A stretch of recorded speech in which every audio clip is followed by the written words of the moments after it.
ошол транспорт министрлиги менен биргеликте тийиштүү чараларды тезинен кабыл алышыбыз керек. Ошо көпүрө маселеси, жолду куруу. Эртең жолду курганда дагы бул жерде препятствие болбош керек да.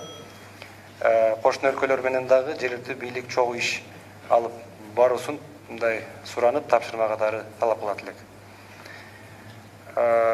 Андан сырткары мына транспорт министрлиги боюнча ушул 15-21 пункттар боюнча жана айыл чарба министрлигинде мына 29-39, 41, 48 пункттар боюнча өкмөткө мындай сөздүн түз маанисинде айтканда отписка катары киргизилиптир. Аппаратка аткаруу боюнча так жана иштелип чыккан маалыматтарды киргизүү жагын жеңиш жасаңыз, көзөмөлгө алсаңыздар. Мындай отписка болбош керек да.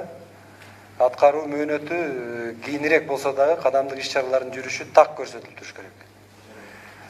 Жума сайын иштин бүтүшү боюнча пайыздык көрсөткүчтөр коюлсун. То есть канча пайыз аткарылат? Мен азыр мына иш бөлмөмдөгү мониторингге койдуртуп атам программа менен.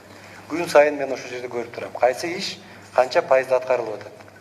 Анан мөөнөтүнө келгенде анан биз бүтпөй калдык деген бул жерде бир шылтоолор болбосун.